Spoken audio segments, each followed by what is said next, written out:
Acting Attorney General orders Justice Department not to defend refugee ban.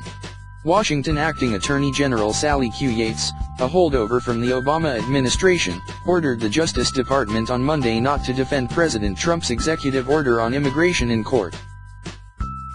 "I am responsible for ensuring that the positions we take in court remain consistent with this institution's solemn obligation to always seek justice and stand for what is right," Ms. Yates wrote in a letter to Justice Department lawyers. "At present, I am not convinced that the defense of the executive order is consistent with these responsibilities, nor am I convinced that the executive order is lawful. The decision is largely symbolic. Mr. Trump's nominee to be Attorney General, Senator Jeff Sessions, is likely to be confirmed soon, but it highlights the deep divide at the Justice Department and elsewhere in the government over Mr. Trump's order. Mr. Trump has the authority to fire Ms. Yates, but as the top Senate-confirmed official at the Justice Department, she is the only one authorized to sign foreign surveillance warrants, an essential function at the department.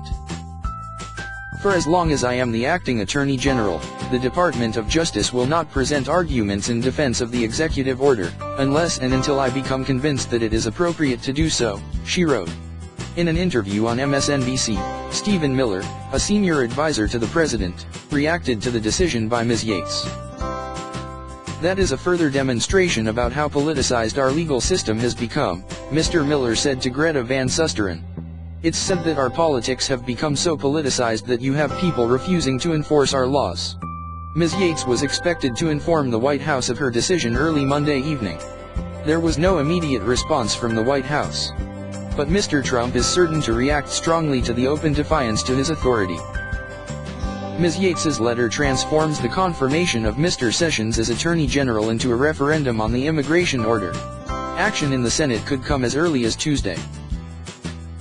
The decision by the acting Attorney General is a remarkable rebuke by a government official to a sitting president that recalls the dramatic Saturday Night Massacre in 1973, when President Richard M. Nixon fired his Attorney General and Deputy Attorney General for refusing to dismiss the special prosecutor in the Watergate case. That case prompted a constitutional crisis that ended when Robert Bork, the Solicitor General, acceded to Mr. Nixon's order and fired Archibald Cox, the special prosecutor.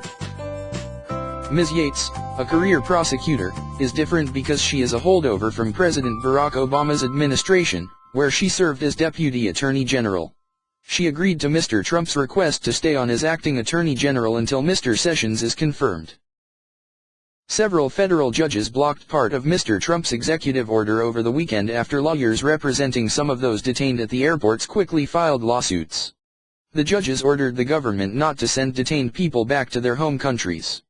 Mr. Trump's executive order drew widespread condemnation from around the globe, even as the new policy created chaos and confusion at American airports, where refugees and others who arrived on Saturday were detained for hours. The new president characterized his order as a way to protect Americans from terrorists, and he insisted in a series of Twitter messages that his order, which named 7 predominantly Muslim countries, was not an attempt to single out a religion for discrimination.